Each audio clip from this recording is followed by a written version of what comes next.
Assalamualaikum warahmatullahi wabarakatuh. Waalaikumsalam warahmatullahi wabarakatuh. Ada orang yang memiliki rumah besar, tapi sayang tak ada satu ruang pun yang ia gunakan untuk bersujud. Ada orang yang memiliki banyak kendaraan, tapi sayang tak satu pun kendaraan ia pakai untuk pergi ke masjid. Ada orang yang memiliki miliaran uang di bank, tapi sayang tak satu sen pun masuk ke dalam kotak amal. Hidup senang, tak pernah sakit, tak pernah kosong duit. Mengapa demikian? Di studio telah hadir narasumber yang akan membahas tema kita pada hari ini, yaitu hati-hati dengan istidraj. Ada Ustadz Kimandama. Assalamualaikum Ustadz. Waalaikumsalam warahmatullahi wabarakatuh. Sehat Ustadz? Alhamdulillah sehat. Alhamdulillah. Bagi pemirsa di rumah yang ingin bergabung atau berpartisipasi di program Lentera Hati, bisa meninggalkan komentar di live streaming YouTube TVRI Gorontalo. Hati-hati dengan istidraj, Ustadz. Apa sih makna istidraj menurut pandangan Islam? Tafadhol Ustadz. Baik. Bismillahirrahmanirrahim. Alhamdulillahi rabbil alamin. Allahumma salli wa sallim ala sayyidina Muhammadin wa ala alihi wa sahbihi wa mawalah. Pemirsa TVRI yang dirahmati Allah Subhanahu wa taala. Pada kesempatan ini alhamdulillah kita sama-sama akan membahas satu tema yang penting untuk kita ketahui dan dijadikan sebagai pengalaman agar tidak terjadi dalam kehidupan kita, yang disebut dengan istidraj. Dalam agama kita, agama Islam, istidraj itu adalah merupakan seseorang yang mendapatkan nikmat dari Allah Subhanahu wa taala, lalu kemudian dengan nikmat itu seseorang tidak mau bersyukur atau beribadah kepada Allah. Diberikan jabatan, diberikan kedudukan, kemudian mendapatkan harta yang melimpah, aset di mana-mana. Dengan semua kemewahan yang dia miliki itu, lalu kemudian tidak mendapatkan hidayah dari Allah Subhanahu wa taala untuk mendekatkan diri kepada Allah, malah lebih jauh dari Allah Subhanahu wa taala.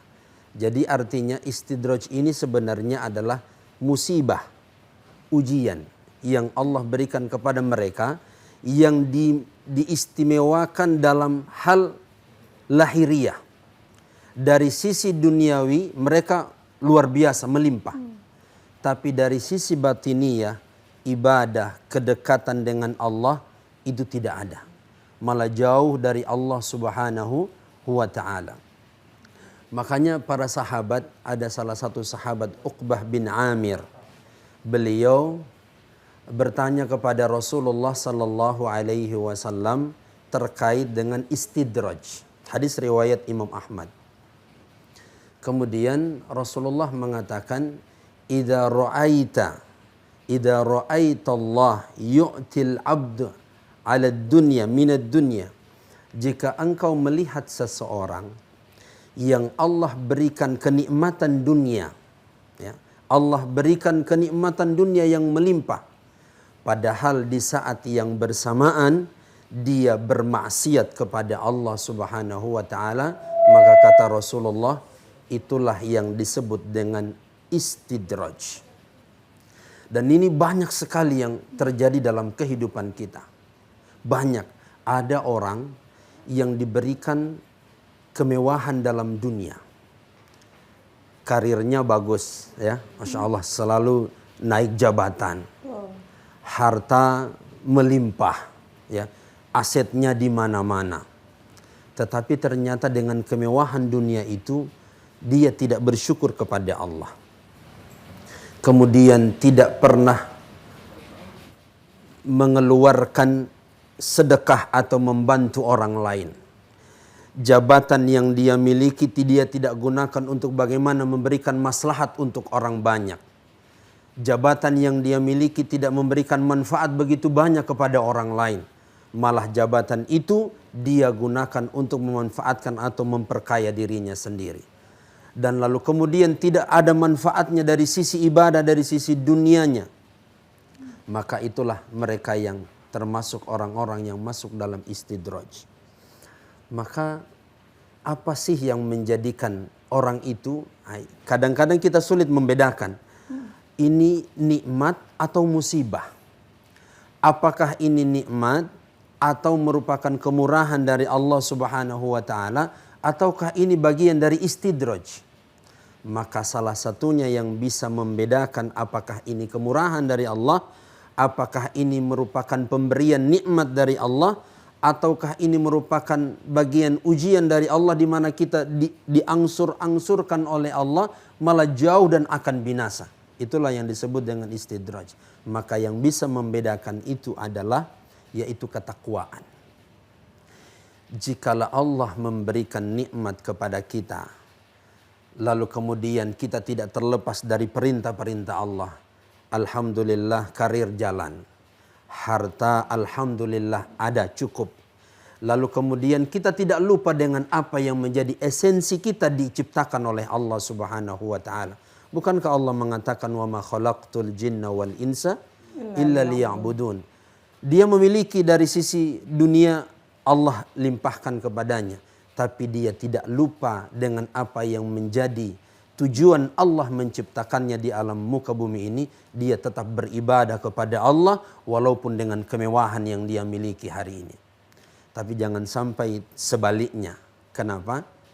Ada banyak orang-orang terdahulu yang dimana Allah binasakan gara-gara karena memiliki harta yang banyak, memiliki kedudukan yang banyak, lalu kemudian tidak mau beribadah kepada Allah Subhanahu wa taala, Allah hancurkan dan Allah binasakan. Contohnya adalah Fir'aun. Dengan segala kekuasaan yang dia miliki, bahkan mengaku sebagai Tuhan, ya. Kekuasaan yang luar biasa, seorang raja. Tetapi karena dia ingkar kepada Allah, tidak mau menyembah Allah Subhanahu wa taala, dia sombong dengan atas kedudukan dan jabatan yang dia miliki, Allah hancurkan, Allah tenggelamkan ke dalam laut merah dan tidak ada satupun yang mampu menolongnya. Bahkan jasadnya hari ini Allah abadikan dalam Al-Quran dan itu masih ada jasadnya, ya. Sesuai dengan yang Allah sampaikan bahwa Allah akan abadikan jasadnya sebagai pelajaran bagi orang-orang setelahnya. Berarti Ustadz, istidraj ini bukan hanya berlaku bagi orang muslim Ustadz ya? Semuanya. Non-muslim setiap orang. Setiap orang itu pasti akan mendapatkan yang namanya istidraj, ya. Walaupun kalau kita sebagai seorang muslim ya seperti itu. Ketika diberi nikmat oleh Allah, maka jangan lupa mensyukuri nikmat itu. Mensyukuri dengan lisan alhamdulillah, lalu kemudian mensyukuri juga dengan perbuatan, ya. Dengan cara bagaimana? Beribadah kepada Allah Subhanahu wa taala. Sebagaimana Allah berfirman, "Inna a'tayna kal kautsar, fasholli li rabbika wanhar." Ketika Allah berikan nikmat yang banyak kepada kita, maka jangan lupakan untuk mensyukurinya. Salah satu mensyukuri nikmat Allah yaitu dengan cara beribadah, melaksanakan sholat sebagai bukti rasa syukur kita atas nikmat yang Allah berikan kepada kita. Bagaimana ketika iman kita turun Ustadz, yang biasanya qiyamul lail full 7 hari, Betul. ini hanya 2 hari misalnya. Baik. Begitupun dengan sholat duha, tapi nikmat Allah Masya Allah tidak berhenti-berhenti. Apakah ini termasuk istidraj Ustadz? Salah satu ciri bagi orang yang terindikasi istidraj adalah ciri-cirinya, ya. Ya. Nikmat duniawi bertambah, tetapi namun menurunnya iman. Imannya turun. Termasuk Itu berarti. termasuk bagian ciri-ciri, ya. Dari sisi kenikmatan dunia, masya Allah bertambah melimpah, ya. Misalnya salah satu nikmat itu kan adalah gaji, rezeki. Setiap tahun gajinya naik, tapi ternyata imannya malah turun, ibadahnya malah berkurang. Hati-hati, jangan sampai itu masuk dalam ciri-ciri orang yang istidraj. Yang kedua adalah mendapatkan rezeki dari Allah Subhanahu wa taala, lalu kemudian ibadahnya menurun, ya. Ibadahnya menurun. Ini hati-hati, ya. Mereka mendapatkan ketambahan dari nikmat dari Allah, lalu kemudian ibadahnya malah berkurang, ya. Apalagi diberikan harta yang banyak, lalu kemudian semakin pelit, ya, semakin bunggili, semakin kikir kepada orang, ya. Padahal dia bisa leluasa untuk bisa menyedekahkan harta yang Allah limpahkan kepadanya. Tapi kalau dia bertambah rezekinya, lalu kemudian malah bertambah kikirnya, hati-hati. Ini masuk dalam kategori orang, ya, istidraj. Bagaimana dengan bertambah rezekinya, bertambah juga hutangnya, Ustadz? Masya Allah. Ini sebenarnya bisa jadi mungkin tidak masuk di situ, tapi hanya selera terlalu tinggi, ya. Karena selera terlalu tinggi sehingga apa yang dia miliki hari ini dia merasa tidak cukup, ya. Maka harus ada sifat yang namanya qanaah, ya. Merasa cukup dengan apa yang ada supaya kita bisa membelanjakan sesuai dengan apa yang kita butuhkan. Betul. Kita belanja bukan karena keinginan. Karena keinginan ini, Masya Allah, namanya hawa nafsu manusia, ya, tidak akan puas, ya. Maka yang bisa membatasi, yang bisa bagaimana membuat itu tidak berlebihan, maka dengan adanya sifat qanaah, yaitu merasa cukup dengan nikmat yang ada, lalu mensyukurinya dan melaksanakan perintah-perintah dari Allah Subhanahu wa Ta'ala. Dan ada satu hal penting ini.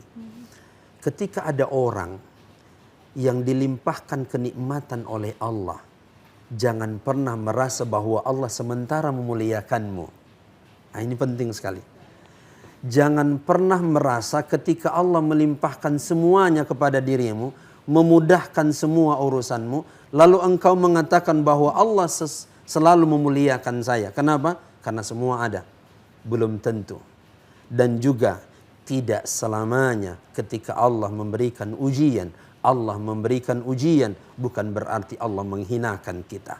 Karena Allah mengatakan dalam Al-Quran, فَأَمَّا الْإِنسَانُ إِذَا مَبْتَلَاهُ رَبُّهُ فَأَكْرَمَهُ وَنَعَّمَهُ فَيَقُولُ رَبِّي أَكْرَمَنِ وَأَمَّا إِذَا مَبْتَلَاهُ فَقَدَرَ عَلَيْهِ رِزْقَهُ فَيَقُولُ رَبِّي أَهَانَنِ. Ketika ada orang yang dilimpahkan rezeki oleh Allah Subhanahu wa Ta'ala, lalu dia mengatakan, sesungguhnya Allah sementara memuliakan diriku. Lalu kemudian Allah stop, Allah kendur nikmat itu kepadanya, Allah stop itu nikmat kepadanya.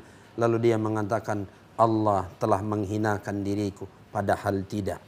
Sehingga pelajaran bagi kita semua adalah ketika Allah berikan ujian, Allah berikan nikmat, Allah berikan musibah kepada kita, tidak selamanya bahwa musibah itu akan menghinakan, dan tidak selamanya nikmat yang Allah berikan itu akan memuliakan kita semuanya. Padahal bisa jadi kemuliaan, kehormatan, kedudukan, jabatan, bisa jadi itu adalah ujian. Tetapi bisa jadi musibah, ujian yang Allah berikan kepada kita, bisa jadi itu adalah cara Allah memuliakan kita. Yang kadang-kadang kita tidak menyadari bahwa Allah Subhanahu wa Ta'ala senantiasa memberikan nikmat, musibah, dan ujian kepada kita semuanya. Ternyata hanya menguji sampai di mana kekuatan iman kita kepada Allah Subhanahu wa Ta'ala. Begitu juga bagi mereka yang diberikan nikmat oleh Allah, diberikan ilmu pengetahuan yang banyak, diberikan kedudukan yang luar biasa. Ingat, hati-hati, jangan sampai kenikmatan ini akan menjauhkan kita dari Allah Subhanahu wa Ta'ala. Tapi jadikanlah nikmat ini sebagai motivasi bagi kita semuanya. Kenapa? Karena dunia ini tidak selalu di atas.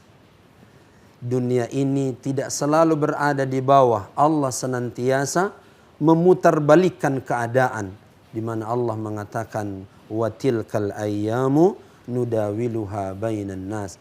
Akan ada di mana Allah akan mempergilirkan seluruh keadaan kita. Hari ini kita diberi nikmat oleh Allah. Suatu hari nanti pasti Allah akan berikan musibah kepada kita. Hari ini kita sehat. Bisa jadi setelah ini Allah akan berikan rasa sakit. Hari ini kita diberikan kemudahan oleh Allah dari segala hal.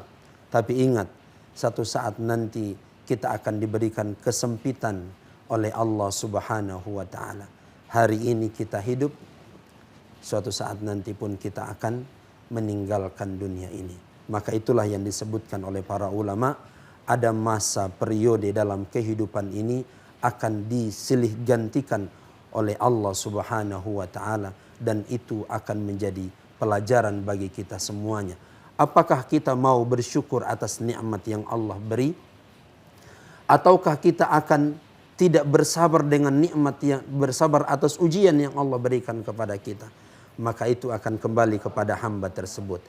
Kalau hamba itu bersyukur, maka fahuwa khairullah, maka syukur itu akan menjadi kebaikan untuknya.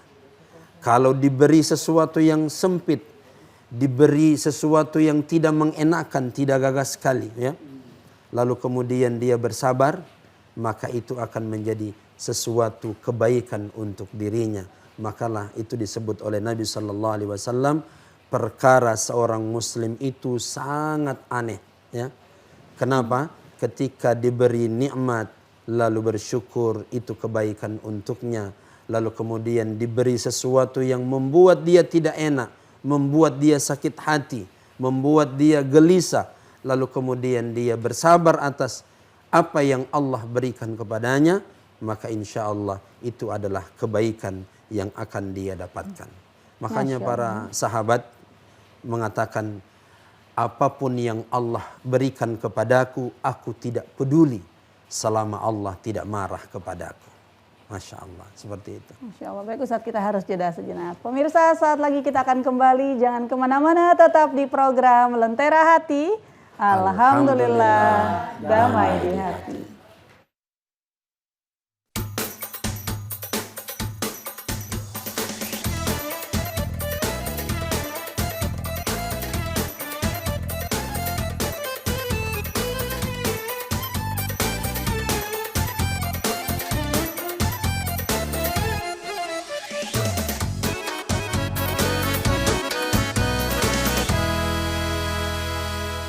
Pemirsa, kembali lagi di program Lentera Hati. Alhamdulillah, damai di hati. Baik Ibu, sekarang kita sudah berada di sesi tanya jawab. Bagi yang ingin bertanya, disilakan. Silakan Ibu. Langsung saja Bu. Assalamualaikum warahmatullahi wabarakatuh. Assalamualaikum warahmatullahi wabarakatuh. Kami dari Majelis Taklim An-Nur Desa Dulamayo, Kecamatan Bongomeme. Nama saya Fatmatuna.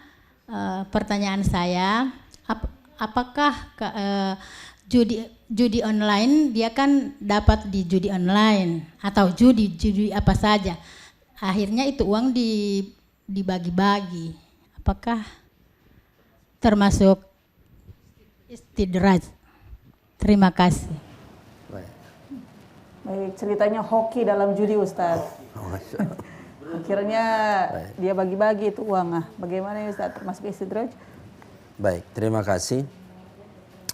Yang namanya nikmat ini ada dua hal. Di mana ada nikmat yang didapatkan secara halal dan ada nikmat yang didapatkan secara haram. Ya. Maka kita sebagai seorang muslim, sebagai seorang mukmin tentu mengetahui mana yang halal dan mana yang haram, mana yang mana yang diperbolehkan untuk kita bisa konsumsi, mana yang diperbolehkan untuk kita amalkan. Tentu ini sudah jelas dalam ajaran agama kita, ya. Al halalu bayyinun wal haramu bayyinun. Halal itu sudah jelas kehalalannya, yang haram itu sudah jelas keharamannya. Maka bagi kita yang, mohon maaf, bagi segelintir orang yang masih mencari rezeki dengan cara yang haram, salah satunya adalah judi, ya, judi offline maupun judi online, ya, apapun bentuknya, ya, apapun bentuk dan macamnya, yang namanya judi itu hukumnya adalah haram secara syariat. Tidak ada satupun para ulama yang memperbolehkan. Hukum judi adalah haram. Maka siapapun yang melaksanakan ini, selalu melakukan judi di setiap saat, di setiap waktu, lalu kemudian hasil dari judinya itu dia bagi-bagi sama orang, ya, dia bagi-bagi kepada siapapun, Apakah itu akan menjadi pahala? Tidaklah. Bagi yang menerimanya, kalau sudah tahu itu hasil judi, jangan terima. Ya, kalau pura-pura tidak tahu, ini tidak boleh. Kalau tidak tahu jangan cari tahu. Gitu, kalau tidak tahu tidak usah cari tahu. Ya. Tapi selama ketidaktahuan kita bahwa ini adalah uang dari mana, maka bagi dia tidak ada dosa untuknya. Tapi kalau dia sudah tahu bahwa orangnya ini seperti apa kesehariannya, lalu dia pura-pura ya, dia amnesia, ya, pura-pura lupa bahwa itu rezeki halal, ini jangan, berdosa, nauzubillah. Ya. Kalau dia penjudi tapi dia juga pengusaha Ustadz, terus dia bagi-bagi, kita boleh berhusnuzon Ustadz dari hasil usahanya itu, bukan hasil judi. Kita bisa berhusnuzon tentu pada tempatnya. Ya. Kalau misalnya jelas bahwa ini usahanya yang halal, ya. Lalu kemudian ada sesuatu yang juga di satu sisi juga dia melakukan judi, ya, sesuatu yang diharamkan oleh Allah. Lalu kemudian berbagi kepada orang lain, kalau boleh tanya dulu, ini uang apa, ya? Ini uang dari mana, ya? Insya Allah tidak menyinggung Ustadz itu ya. Betul. Karena kita ingin memasukkan apa yang di dalam tubuh kita ini, jangan sampai ada sesuatu yang haram. Kenapa? Karena man mashrabuhu haramun wa ta'amuhu haramun, siapa yang memakan yang haram lalu kemudian meminum yang haram, maka itu akan menjadikan satu hal yang dimana doa kita tidak akan diterima oleh Allah. Ya. Salah satu yang membuat doa kita tertolak itu karena kenapa? Karena kita mengkonsumsi hal-hal yang diharamkan oleh Allah Subhanahu wa taala. Maka jangan pernah tanya di mana. Kenapa sih doa saya ini tidak pernah dikabulkan oleh Allah? Kenapa doa saya ini tidak pernah ada satupun yang terrealisasi? Bisa jadi ada barang-barang yang haram yang kita masukkan ke dalam tubuh ini, karena kita sudah tahu keharamannya lalu tetap mengkonsumsi, bisa jadi itu yang membuat doa kita tidak diterima oleh Allah Subhanahu wa taala. Maka ini hati-hati Bu, ya. Maka perlu melihat mana orang-orang yang hartanya jelas halal atau haram. Dan walaupun kita di satu sisi harus berhusnuzon seperti yang disampaikan tadi, memang, tetapi kalau ada hal yang sudah jelas, maka dalam hal ini mungkin berhusnuzon itu bukan pada tempatnya, ya. Tapi selama hal yang baik yang muncul dari orang itu, maka tentu kita akan berhusnuzon kepadanya dari hal-hal yang aktivitas untuk duniawinya, karena apalagi berkaitan dengan orang banyak, dengan berbagi-bagi uang, maka sebaiknya yang dibagi sama orang itu adalah harta yang didapatkan dengan cara yang halal, supaya apa? Supaya berkah itu harta. Baik. Begitu Bu. Insya Allah lebih hati-hati Ibu ya. Masih ada yang ingin bertanya? Silakan Pak. Bismillahirrahmanirrahim. Assalamualaikum warahmatullahi wabarakatuh. Waalaikumsalam warahmatullahi wabarakatuh. Menarik yang apa yang disampaikan tadi Ustadz. Nama saya Abdul Mumin dari Majelis Talim An-Nur, pembina di sini. Ada satu hal Ustadz, ketika kita mengetahui bahwa orang itu sudah menerima nikmat dan mungkin sudah naik pangkat, tapi menurun ibadahnya seperti apa yang disampaikan Ustadz. Kira-kira kita sebagai orang yang mungkin sadar, kadang orang tidak sadar setelah menerima nikmat dan sebagainya, mereka malah semakin menjauh. Bagaimana sikap kita untuk menegur Ustadz? Menegur kira-kira, hey antum sudah, kenapa sudah tidak kelihatan di masjid berjamaah dan sebagainya? Padahal antum sudah tinggi jabatan dan sebagainya. Cara kita untuk agar dia tidak tersinggung dan ini, triknya gimana Ustadz? Menegur orang yang sudah kelewatan, atau di lingkungan saya contohnya di pekerjaan. Ada atasan yang mungkin dipromosikan, tapi dia kayaknya sudah tidak memberikan panutan, contohnya dia yang lebih awal ke masjid untuk berjamaah. Nah, kita bagaimana cara menegurnya Ustaz? Terima kasih, dari saya cukup. Assalamualaikum warahmatullahi wabarakatuh. Waalaikumsalam warahmatullahi wabarakatuh. Kadang Ustaz dalam beramar ma'ruf nahi mungkar itu dilema, kita antara menjaga perasaannya atau juga rasa sayang kita sebagai sesama muslim Ustaz. Betul. Silakan Ustaz. Baik. Sebagai bukti cinta kepada saudaranya adalah dengan cara menasehati dan menegurnya. Itu cinta. Tapi kalau kita membiarkan dia dalam kemaksiatan, membiarkan dia jauh dari Allah Subhanahu wa taala, maka itu tandanya tidak ada sayang terhadap dirinya. Maka ini satu hal yang penting kita lakukan. Kalau kita menasihati seseorang, maka itu bukti cinta orang itu kepada kita, ya. Wan wolo yang menasihati kita, jangan bersuuzon dulu. Ingat bahwa dia ini baik kepada kita. Karena dia mau menasihati kita untuk kepada kebaikan, ya.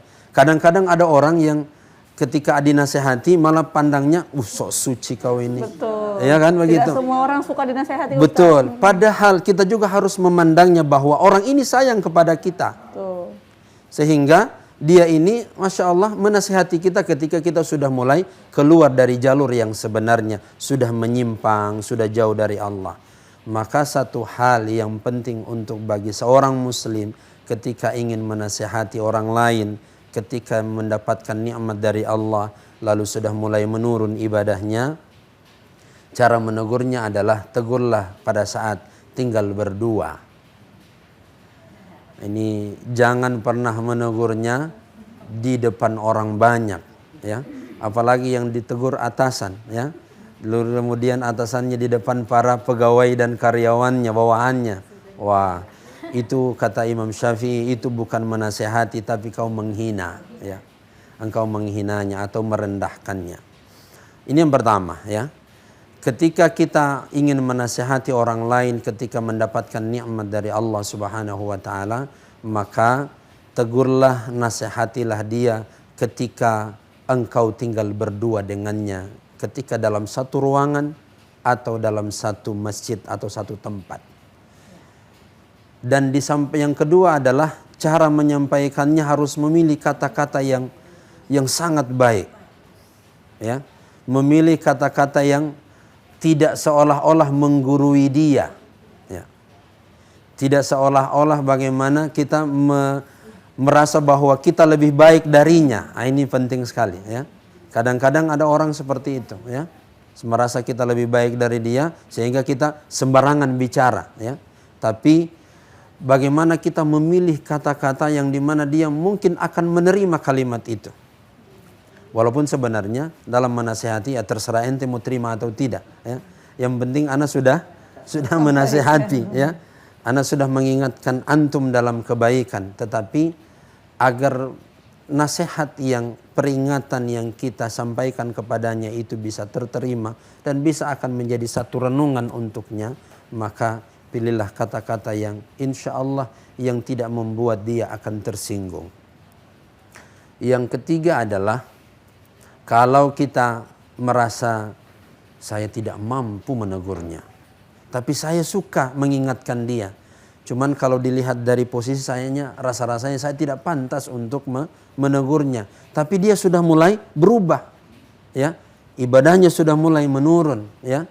Harusnya selalu biasanya datang awal waktu, ini sudah sewaktu-waktu, ya. Ini sudah di akhir-akhir waktu misalnya, ya. Maka bisa dicarikan orang lain yang mungkin di atas darinya untuk menasehatinya, ya. Supaya apa? Bisa jadi ada orang tertentu, siapa ente ini nasihat pas saya, ya. Bisa jadi harus butuh ada orang lain yang mungkin lebih tinggi darinya dan tentu lebih tinggi juga ibadahnya, maka bisa dibantu lewat beliau. Caranya bagaimana? Bisa undang ustadz, ceramah di kantor, titip tema, ya, ya. ceramah di musola atau di masjid-masjid, lalu kemudian pastikan dia hadir, ya. Kalau tidak hadir juga tidak ada gunanya, ya, untuk menasehatinya. Kemudian boleh juga mungkin pakai surat misterius Ustadz, ya, boleh? Boleh, bisa. Ini kan strategi juga, ya, strategi juga. Bisa jadi ada mungkin lewat tulisan-tulisan di mana di WhatsApp nasihat-nasihat juga boleh. Tulisan-tulisan diselipkan di atas mejanya, ya, sebagai nasihat untuknya. Paling terakhir adalah ada sang maha pemilik manusia, ya, di mana ikhtiar kita untuk menasihati orang, mengingatkan dia dalam kebaikan sudah kita lakukan. Kita sudah berusaha untuk menasihatinya dengan luar biasa.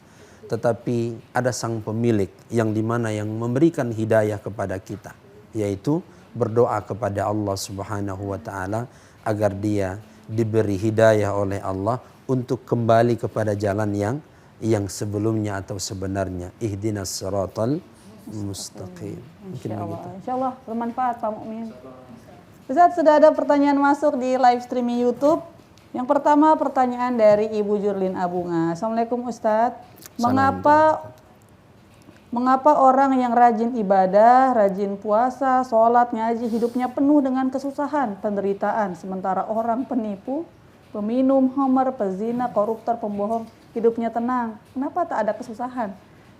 Baik. Yang pertama, ini yang saya sudah sampaikan tadi, ya. Jangan pernah beranggapan bahwa kesengsaraan, kemudian kesulitan, kesusahan, itu seolah-olah bahwa Allah itu tidak sayang kepada kita. Lalu kemudian memandang orang lain yang jauh dari Allah, tidak pernah beribadah, tidak pernah melaksanakan perintah Allah, lalu kemudian hidupnya tenang-tenang saja. Sedangkan kita yang beribadah, yang mungkin selalu dekat dengan Allah, merasa tidak tenang, ya, merasa selalu gelisah dalam kehidupan ini. Ini menandakan bahwa dia kurang yakin dengan Allah. Kadang-kadang dia hanya melaksanakan ibadah, bisa jadi ibadahnya hanya sekedar memenuhi kewajiban, belum merasakan zauk, belum merasakan kenikmatan dari ibadah yang dia lakukan. Bukankah ibadah itu akan mendatangkan ketenangan, ya? Bukankah ibadah yang kita lakukan itu akan membuat kita jauh, hidup kita lebih terarah, ya, daripada kehidupan kita yang dimana jauh dari Allah Subhanahu wa taala. Bisa jadi orang yang jauh dari Allah lalu kemudian mendapatkan kenikmatan, mendapatkan ketenangan. Bisa jadi ya itu bagian dari istidraj dari Allah. Allah biarkan pelan-pelan. Allah istilahnya apa? Allah manjakan. Allah manjakan dalam nikmat, padahal perlahan-lahan Allah binasakan dia, ya. Allah mengatakan dalam Al-Qur'an, walladzina kazzabu biayatina sanastadrijuhum min haitsu la ya'lamun, ya.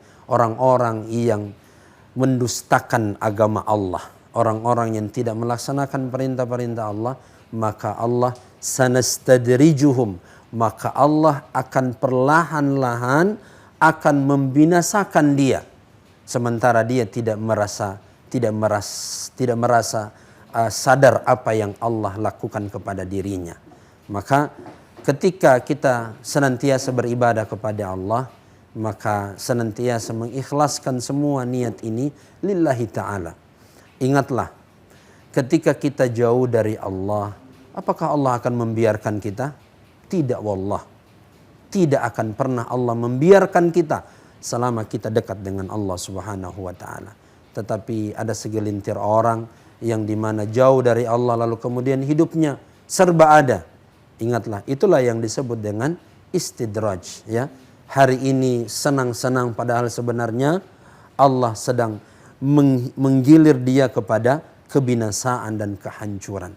Hanya menunggu waktu saja kalau tidak mau berubah dan tidak bertobat kepada Allah Subhanahu wa ta'ala.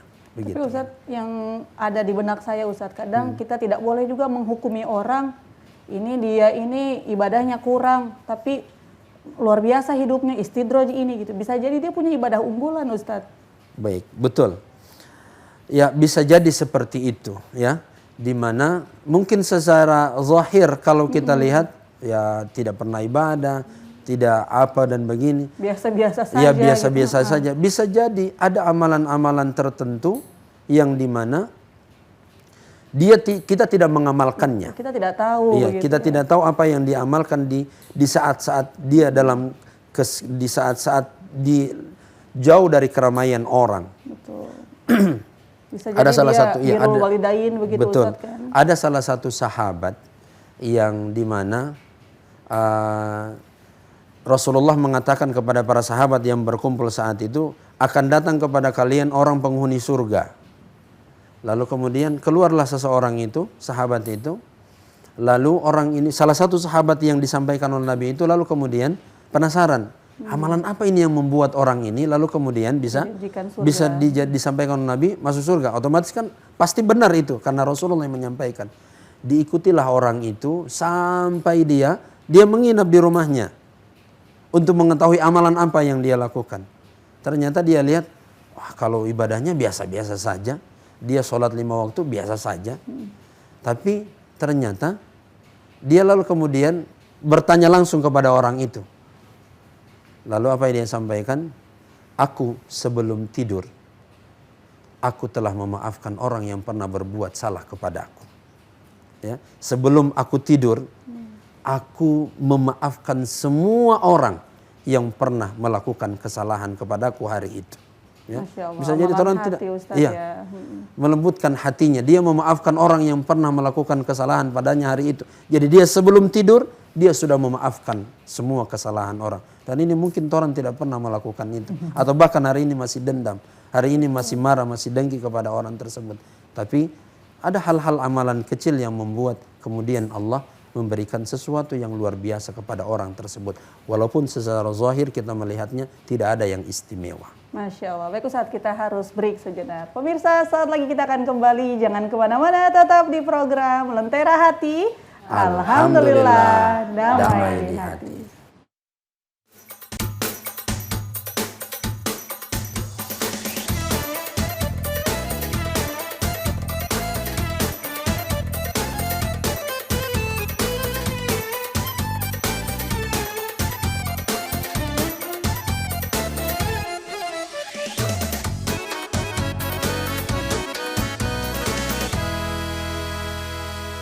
Kembali lagi di program Lentera Hati. Alhamdulillah, damai di hati. Baik Ustaz, ada pertanyaan masuk di live streaming YouTube, pertanyaan dari Bapak Rizal Panigoro Media. Ustadz, nasihati kami dalam kondisi mati lampu seperti ini agar kami tidak jatuh dalam sumpah serapah dan mengeluh. Terima kasih Ustadz. Masya Allah. Curhat dong Ustadz. Curhat ya, Masya Allah. Benar sekali ya. Kondisi Gorontalo saat ini lagi padam listrik ya. Ini yang bertanya Ustadz juga sebenarnya ya. Padahal yang bertanya lebih tahu daripada yang ditanya ya. Masya Allah. Saling menguatkan itu Ustadz. Betul. Dalam keadaan seperti ini sebenarnya ada satu status para Ustadz juga. Bahwa kadang-kadang nikmat itu baru terasa ketika sudah hilang. Ya. Nikmat itu baru terasa ketika sudah tidak ada itu nikmat ya. Maka pada saat ini kita lagi dapat ujian dengan dipadamkan listrik, dengan di saat seperti ini rasa-rasanya luar biasa itu ujian ya, dengan dipadamkan listrik oleh Allah Subhanahu wa taala lewat PLN ya. Jadi satu hal yang harus kita lakukan adalah terima, hadapi dulu ini keadaan seperti ini. Hadapi dengan senyuman. Betul. Kalaupun namanya penerangan masih banyak alternatif yang lain untuk bisa kita gunakan untuk penerangan di rumah-rumah kita. Dan ini bagian juga dari satu fenomena dalam kehidupan kita, ya, di mana seperti saya sampaikan tadi akan ada pergiliran keadaan. Selama ini kita difasilitasi dengan penerangan, dengan listrik yang luar biasa. Sinyal Ustaz ya. Sinyal, Masya Allah, internet yang melimpah. Yang kencang. Tapi hari ini down ya, hari ini berkurang dari sebelumnya.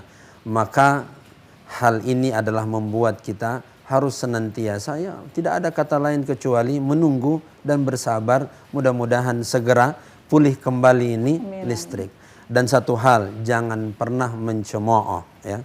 Jangan pernah mencaci maki, jangan pernah bersumpah serapah, apalagi yang di PLN yang dimaki-maki ya. Kasihan lagi berusaha, lagi berjuang. Betul, Ustaz, padahal lagi berusaha untuk menormalkan kembali listrik untuk semuanya ya. Lalu kemudian kita caci maki, kayaknya orang PLN ini mati semua orang ini. Jangan ya. Jangan seperti itu ya. Tapi kita doakan mereka diberi kekuatan oleh Allah untuk segera menyelesaikan apa yang menjadi kendala dan masalahnya ya. sumpah serapa, caci makian yang kita lontarkan dalam status, dalam media sosial tidak membantu sama sekali untuk listrik itu cepat hidup, ya. Tidak membantu sama sekali. Malah apa sebenarnya? Malah membuat rugi diri kita ini. Kenapa? Membuat berkata-kata yang tidak baik, ya. Padahal al-kalimatu shadaqat, al-kalimatu thayyibatu shadaqah. Kalau kita merubah kalimat itu dengan kalimat yang baik, maka tentu itu akan menjadikan kita mendapatkan pahala seperti orang pahala bersedekah, ya, dengan berkata-kata yang baik. Kemudian yang berikutnya adalah ya tidak ada kata lain untuk bagaimana kita menerima ini, ya. Menerima apa yang Allah berikan keadaan kepada kita semuanya, ya. Bisa jadi di mana Allah mengatakan ya rasa dulu model yang sebelum-sebelumnya terlalu mewah, ya, terlalu enak dengan fasilitas yang ada, maka Allah akan sedikit kurangi. Apakah lalu kemudian itu akan berdampak kepada ibadahmu atau kepada amaliyah solehmu atau tidak, ya? Jangan sampai dipadamkan ini listrik membuat kita tidak beribadah lagi kepada Allah. Kenapa? Galap ya Allah. Sudah ada air ya Allah. Gitu. Ya, sumber air berkurang, ya, tetapi masih bisa berusaha untuk bisa mendapatkan air, ya. Kalau tidak ada di sumber air yang bersih, insya Allah akan ada di tempat yang lain. Sumur-sumur banyak, ya. Alhamdulillah sumur-sumur kan ini bukan musim kering, ya, tapi musim, ya, alhamdulillah sekarang juga lagi turun hujan. Menampung air hujan juga boleh. Bisa. Menampung air hujan atau manfaatkan nih tidak ada air, udah sekalian mandi hujan saja, ya. Supaya sekalian bersih-bersih, ya. Ternyata di setiap apa yang Allah berikan kepada kita, ternyata semuanya ada hikmahnya, dan Allah juga akan berikan solusi kepada kita, ya. Dari kemarin siang sampai saat ini mungkin air kurang di rumah, Allah turunkan hujan. Kalau susah mandi, silakan bisa dijadikan air hujan itu untuk bersih-bersih untuk mandi. Momen kebersamaan juga sebenarnya Ustadz. Kadang kalau seandainya ada lampu, ada sinyal, anaknya dengan HP, bapaknya dengan HP, ibunya dengan HP. Kalau lagi padam kan bisa sama-sama gitu kan. Benar. Itu penting. Mungkin itu juga satu hikmah, ya.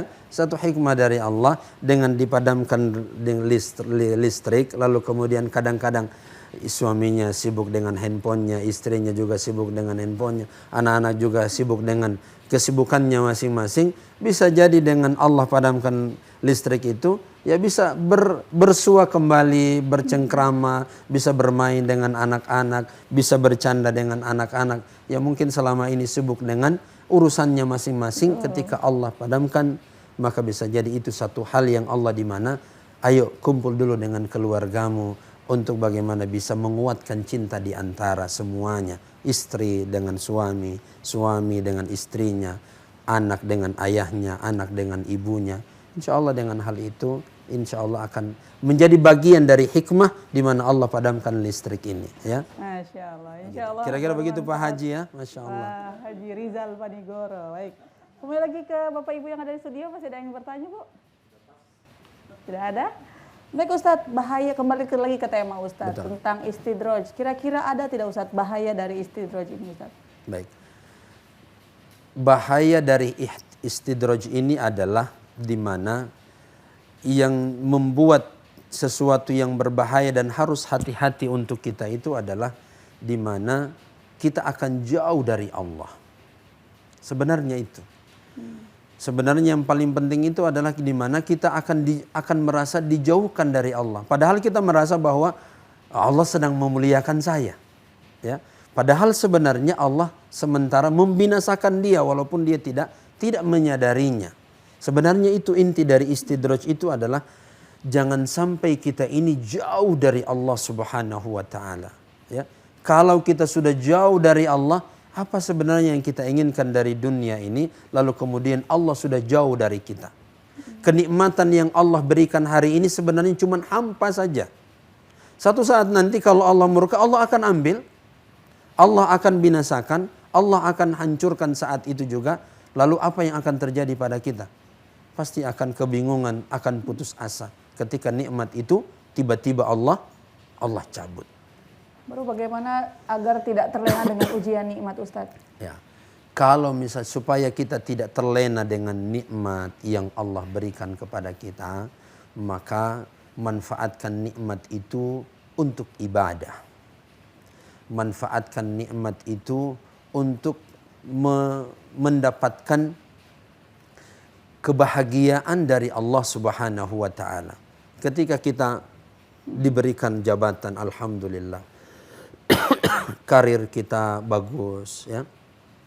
Kemudian harta kita banyak melimpah, maka jadikan setiap nikmat yang Allah berikan itu bisa bermanfaat untuk orang banyak. Jadikan apa yang Allah berikan itu bisa dirasakan oleh orang banyak, bukan dirasakan oleh diri sendiri saja. Tetapi itu akan bernilai ibadah di sisi Allah Subhanahu wa taala. Jangan sampai kita sama dengan Qarun. Qarun ini siapa yang tidak tahu dengan hartanya? Ya, dia merasa bahwa dia dimuliakan dengan hartanya, lalu kemudian dia jauh tidak mau mengeluarkan hartanya untuk membantu agama Allah. Dia menjauhkan diri dari Allah Subhanahu wa taala. Dia mengatakan bahwa nikmat yang aku dapatkan ini karena aku adalah orang yang hebat. Aku adalah orang yang cerdas. Aku adalah orang yang pintar. Tapi dia lupa bahwa nikmat itu adalah dari Allah Subhanahu wa taala. Apa yang terjadi? Sekejap Allah tenggelamkan semua, Allah benamkan ya semua harta, bahkan bukan hartanya saja, dengan dirinya satu kali, ya, dengan dirinya semuanya dibenamkan oleh Allah Subhanahu wa taala ke dalam bumi, ya, ke dalam bumi. Sehingga tidak ada sesuatu yang mulia kecuali itu kita merasa dekat dengan Allah Subhanahu wa taala. Usahakan setiap nikmat itu selalu ada ini dari Allah. Setiap ada yang kita dapatkan, katakan hadza min fadli rabbi. Ini semua dari Allah Subhanahu wa taala.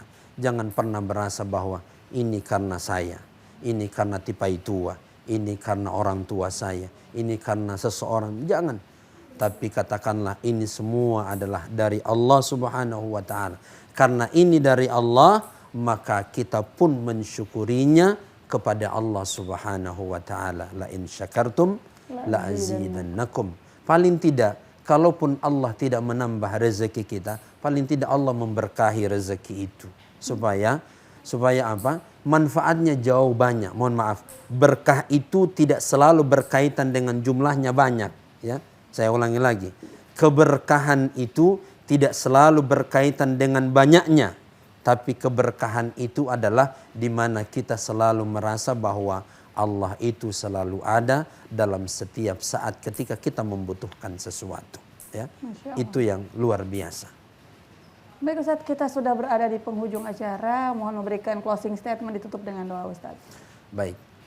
Pemirsa yang dimuliakan Allah Subhanahu wa taala, satu hal penting bagi kita semuanya adalah ketika Allah memberikan kenikmatan kepada kita, jangan pernah merasa bahwa Allah sedang memuliakan dirimu. Tapi ketika Allah lalu kemudian memberikan ujian kepadamu, jangan pernah merasa bahwa engkau lagi dihinakan oleh Allah Subhanahu wa taala. Setiap musibah bisa jadi itu adalah, setiap musibah dan ujian bisa jadi itu cara Allah memuliakanmu. Dan bisa jadi nikmat yang melimpah yang Allah berikan. Lalu kemudian engkau jauh dari Allah. Sebenarnya Allah sementara menghinakan dan membinasakan dirimu. Maka hati-hati dengan istidraj. Kita akhiri dengan sama-sama berdoa kepada Allah Subhanahu wa taala untuk senantiasa kita diberi kesempatan mensyukuri segala nikmatnya dan memanfaatkan segala nikmat untuk senantiasa dekat dengan Allah Subhanahu wa taala. Bismillahirrahmanirrahim. Alhamdulillahi rabbil alamin.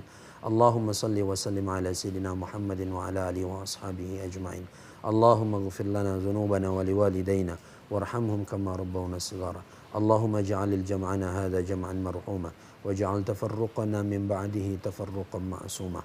Allahumma la tada' lana dhanban illa ghafarta wa la haman illa farajta wa la daynan illa qadayta wa la maridan illa shafaita ولا حاجة من حوائج الدنيا والآخرة إلا قضيتها يا رب العالمين. اللهم إنا نسألك علما نافعا ورزقا حلالا طيبا وعملا متقبلا. ربنا ظلمنا أنفسنا وإن لم تغفر لنا وترحمنا لنكونن من الخاسرين. ربنا آتنا في الدنيا حسنة وفي الآخرة حسنة وقنا عذاب النار. وصلى الله على سيدنا محمد وعلى آله وأصحابه وسلم. سبحان ربك رب العزة عما يصفون والسلام على المرسلين والحمد لله رب العالمين. Terima kasih atas waktunya Ustadz. Sama-sama. Baik pemirsa, jadi seperti itu tadi penjelasan dari Ustadz Kimandama. Semoga bermanfaat bagi kita semua. Saya ucapkan terima kasih kepada Bapak Ibu dari Majelis Taklim An-Nur. Insya Allah sehat selalu ya Bu. Juga kepada pemirsa di rumah saya ucapkan banyak terima kasih. Saya Umi Nita mewakili segenap kru yang bertugas pamit undur diri. Subhanakallahumma wa bihamdika asyhadu an la ilaha illa anta astaghfiruka wa atubu ilaik. Assalamualaikum warahmatullahi wabarakatuh. Waalaikumsalam warahmatullahi wabarakatuh. Lentera hati, Alhamdulillah damai di hati.